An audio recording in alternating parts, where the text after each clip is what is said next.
오늘 우리에게 주신 하나님의 말씀은 전도서 11장입니다. 하나님께서 주신 말씀을 통하여 우리 모두의 삶에 평안이 있기를 소망합니다. 오늘 본문의 전도자는 자신의 미래가 어떠할지 아무도 모른다고 전하고 있습니다. 그러니 우리의 삶에 노력을 기울이고 더 최선을 다하라고 전하고 있는 것입니다. 최선을 다하는 그 가운데 인생을 즐기며 기쁘게 살아가라고 합니다. 다만 하나님께서는 우리가 즐기는 그 일들을 심판하실 것이라는 것을 기억하며 살아야 한다는 것입니다. 오늘 본문 1절을 보면 전도자가 이렇게 말합니다. 너는 내 떡을 물 위에 던져라. 여러 날 후에 도로 찾으리라. 아멘. 혹시 떡을 물에 넣어 본 경험 있으실까요? 저는 딱딱한 떡을 한번 녹여보려고 물에 넣은 적이 있습니다. 작은 떡이지만 이게 엄청 부풀어서 한 양푼이가 되더라고요. 작은 양임에도 불구하고. 이 떡을 물 위에 던져라라는 이것은 많은 사람에게 손을 베풀어야 한다는 의미로 이해를 해야 합니다. 이와 비슷한 격언은 애굽의 문헌이나 아라비아 속담에서도 찾아볼 수가 있는데요. 먼저 애굽 문헌에서는 착한 일을 행하고 그것을 강물에 던지면 강물이 마를 때 그것을 되찾을 수 있을 것이라는 것입니다. 이런 격언에서 볼 수 있듯이 본절의 말씀은 선행을 하면 그에 대한 보상을 받을 것이라는 의미를 함축하고 있는 것입니다. 자, 이러한 같은 의미가 우리 성경에는 여러 책에서 발견할 수 있습니다. 제가 몇 구절을 다 같이 한번 찾아보겠습니다. 신명기 15장 10절에서도 가난한 자를 도와야 한다고 말씀합니다. 이렇게 말씀합니다. 너는 반드시 그에게 줄 것이요 줄 때에는 아끼는 마음을 품지 말 것이니라.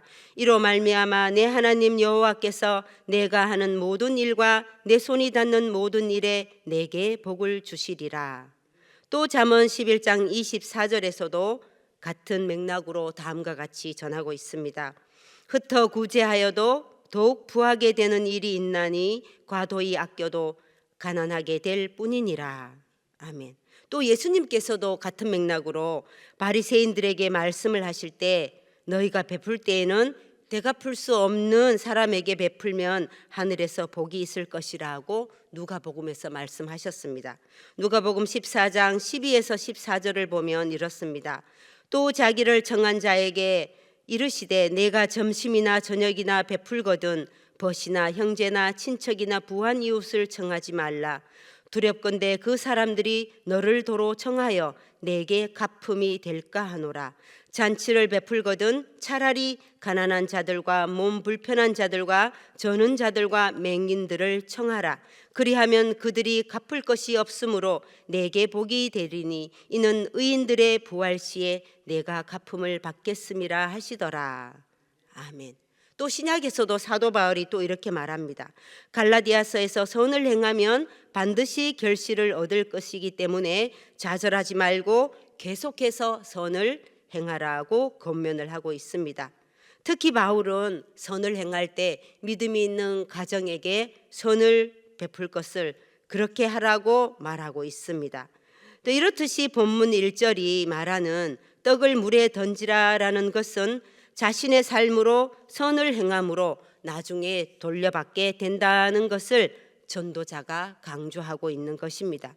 우리가 열심히 일한 것도 돌려받지만 일을 성실히 일하지 않고 게으르게 대충 하는 것도 돌려받게 됩니다. 게으른 사람들이 돌려받는 것은 어떤 것일까요? 열심히 일하는 사람은 일할 때 힘들지만 게으른 사람은 그 나중에 힘이 듭니다. 사람은 힘든 일을 반드시 겪게 됩니다. 선한 고난을 미리 받거나 아니면 그 선한 일을 행하지 아니함으로 나중에 받게 된다는 것이죠. 그래서 우리가 세상에 살아갈 때 무엇을 어떻게 했든 그 결과가 따르기 마련이라는 것이죠. 그러니까 공짜도 없고 거저도 없다는 것입니다. 시간을 낭비하는 사람에게는 그 시간의 대가를 반드시 받게 되어 있습니다. 그러니 자신의 삶을 성실하게 선을 행하며 열심히 살아내라는 것입니다. 2절도 앞 1절과 연결된 의미로 전도자는 말하고 있습니다. 우리 다 같이 2절을 같이 읽어보겠습니다. 7에게나 8에게 나눠 줄지어다. 무슨 재앙이 땅에 임할는지 내가 알지 못함이니라. 아멘. 우리가 살아가는 하루하루가 어떠할 것이라는 것을 우리가 다 알고 살아간다면 얼마나 좋겠어요. 그런데 하나님께서 하시는 일들을 우리 사람은 알 수 없다는 것입니다. 우리에게 재앙이 임할지 임하지 않을지 우리가 알지 못한다는 것입니다. 본문에서 말하는 7이나 8, 이 숫자는 사람의 숫자를 말하는 것이 아닙니다. 7은 완전수를 나타내며 8은 주님의 부활을 나타내기도 하고 또 새로운 시작을 나타내기도 합니다. 내 마음에 선한 마음이 있거든 그 마음에서 하나도 빼지 말고 온전히 선을 행하여 나눠주라는 것입니다. 너희에게 준 지혜를 가지고 다양한 곳에 지혜롭게 살아야 한다는 것입니다. 그러하면 우리가 알지 못하는 힘든 고난의 그 날이 올 때, 내 삶이 공고해질 때, 그때를 대비하여 미리 나누어 주고 복을 쌓아두라고 말씀을 하고 있는 것입니다. 3절에서부터 6절까지도 우리 불확실한 삶에 어떻게 대비해야 하는가 전도자가 알려주고 있습니다.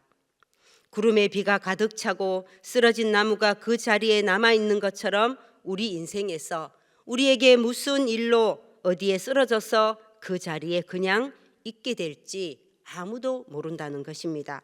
4절에서도 전도자가 이렇게 말합니다.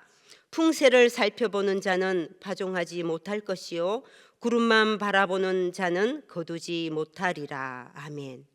이것을 우리가 쉽게 표현하자면 땅 꺼질까 두려워 걸을 수 없는 자를 표현하고 있는 것입니다.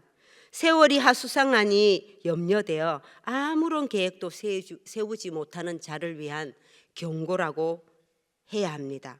또 구름만 쳐다보는 사람은 비가 언제 올까 두려워서 씨를 뿌리지 못하였으니 거둘 것이 없다는 것입니다. 다음 절은 참으로 우리 사람이 참으로 영리하여서 모든 것을 다 알 것 같지만 하나님이 하시는 일을 도무지 알지 못한다는 것입니다. 5절도 같이 한번 읽어보겠습니다. 바람의 길이 어떠함과 아이벤 자의 태에서 뼈가 어떻게 자라는지를 내가 알지 못함같이 만사를 성취하시는 하나님의 일을 내가 알지 못하느니라. 아멘. 요즘은 세상이 참 많이 좋아졌습니다. 의료가 발달해서 초음파로 배속 아기의 사진을 볼 수 있는 그런 세월이 되었지요. 자, 그러나 그 사실 그 뼈가 어떻게 자라는지, 눈이 어떻게 생겨나는지, 태중의 아기의 세포 하나가 어떻게 잘 성장해 가고 있는지를 우리는 알지 못합니다. 그냥 사진으로 표면적인 모습만 볼 수 있을 뿐이라는 것이죠. 인간이 하나님이 하시는 만사 중에 하나라도 알면 참 좋겠지만 전혀 알지 못한다는 것입니다.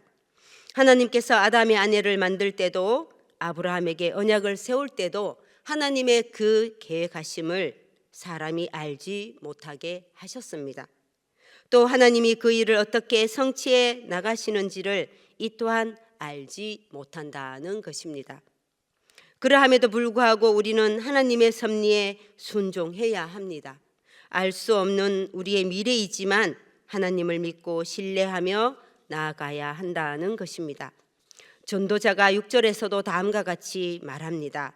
너는 아침에 씨를 뿌리고 저녁에도 손을 놓지 말라. 이것이 잘 될런지 저것이 잘 될런지 혹 둘이 다 잘 될런지 알지 못함이니라. 아멘. 전도자가 이렇게 말하는 것은 무엇인가 시작을 해놓고 소홀히 하지 말고 끊임없이 노력하고 매진하라는 것입니다. 부지런히 열심히 하다가 보면 이것이 잘 될런지 저것이 잘 될런지 또는 둘 다 잘 되어 성공할런지 알지 못하니 손을 놓고 놀지 말라는 것입니다. 우리가 열심을 낼 때 자신의 이익이나 사람에게 잘 보이려고 열심을 내어서는 안 됩니다. 나보다도 힘이 있고 높은 자 앞에서는 흔히 말하는 그냥 아부하는 사람들이 참 있습니다. 마치 종처럼 딸랑딸랑하고 행동하는 사람이 간혹 있지요. 힘 있는 자가 보는 앞에서는 또 극도로 친절합니다. 사람이 없는 곳이라 하여도 하나님께서는 다 보고 계십니다. 우리는 사람에게 잘 보이려고 열심히 살아서는 안 된다는 것입니다. 그 열심을 알아주는 사람이 없어도 하나님은 사람의 중심을 다 보고 계시다는 것입니다.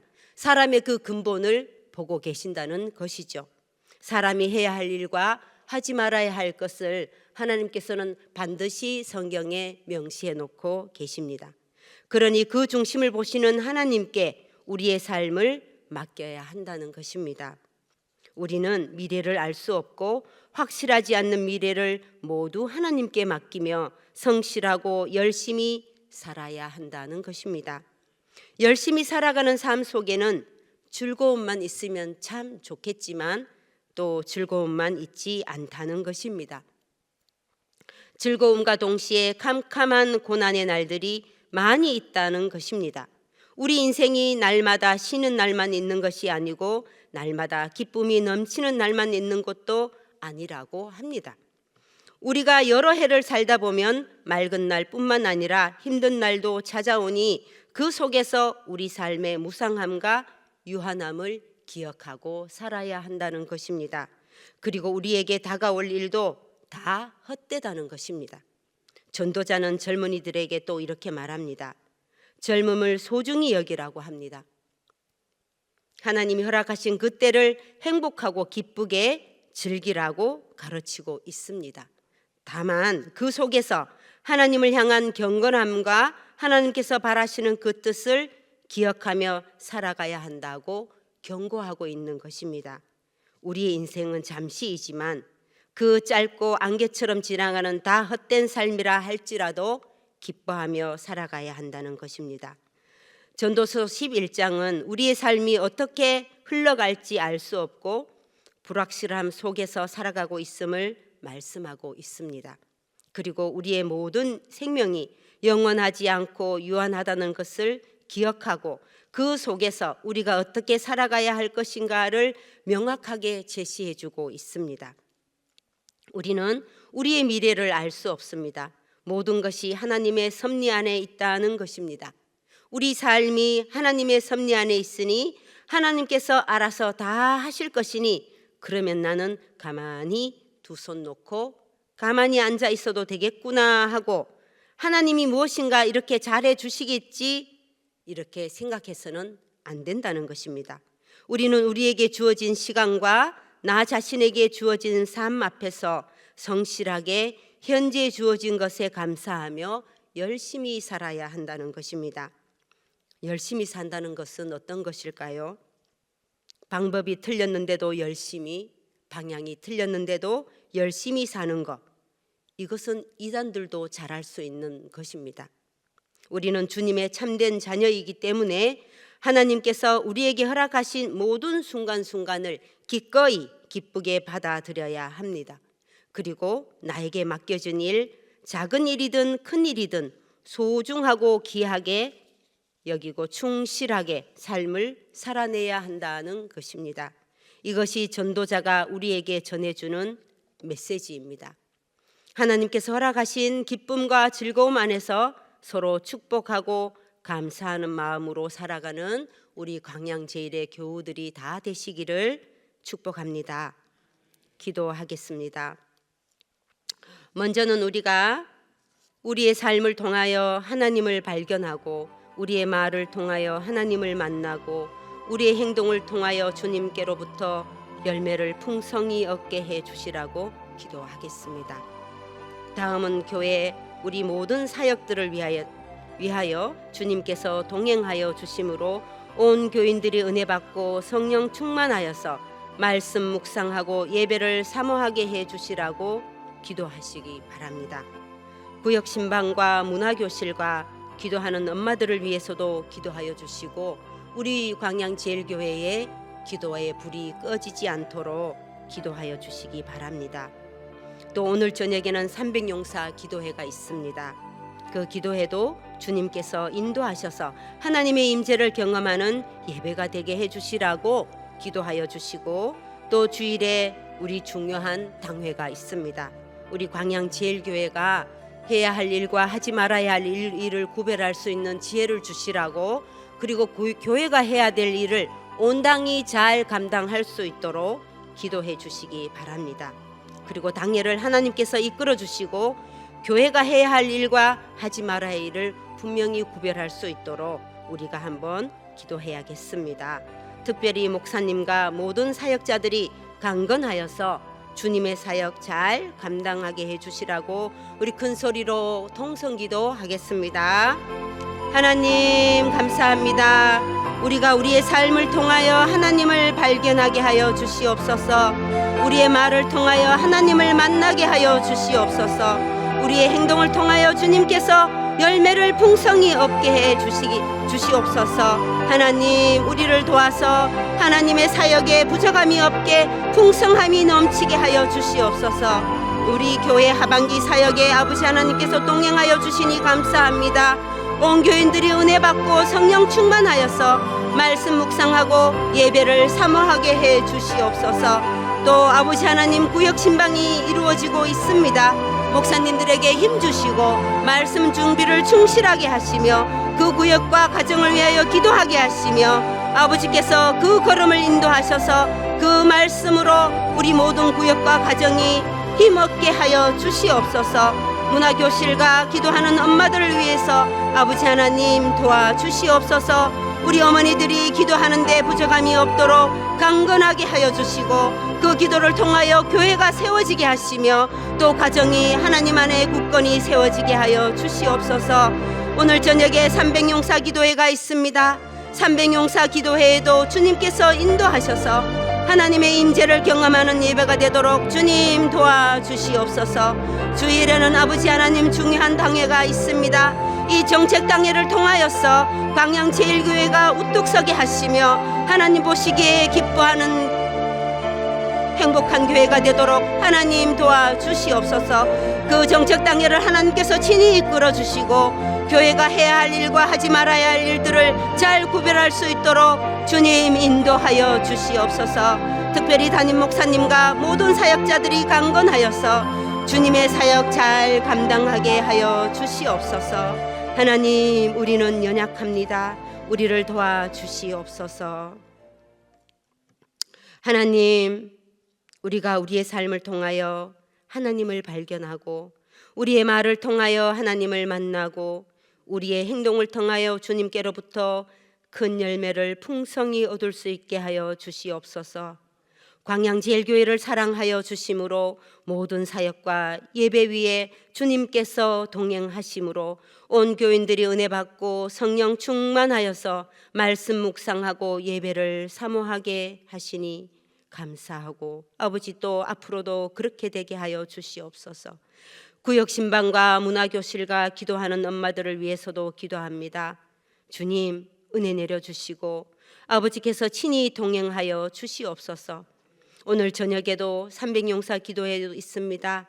그 기도에도 아버지 하나님 말씀 들고 서시는 담임 목사님 성령 충만함으로 말씀 선포하게 하시고 그 말씀을 듣는 모든 교우들이 은혜 받아서 그 말씀이 내 몸에 녹아내리고 내 삶에 녹아내려서 우리의 삶이 하나님 보시기에 풍성한 삶이 되도록 하나님 인도하여 주시고 우리의 삶을 통하여 하나님의 현존하심을 경험하는 예배가 되게 하여 주시옵소서. 목사님 말씀 준비와 말씀 전하실 때 아버지 하나님 성령 충만케 하시고 담대하게 말씀 전하게 하여 주시옵소서. 주일은 정책 당회가 있습니다. 당회를 하나님께서 이끌어 주시고 교회가 해야 할 일과 하지 말아야 할 일들을 잘 구별할 수 있도록 지혜 주시고 아버지께서 직접 그 당회를 인도하여 주시옵소서. 특별히 목사님과 모든 사역자들이 강건하여서 주님의 사역 잘 감당하게 해 주시옵소서. 예수님의 이름으로 기도드립니다. 아멘.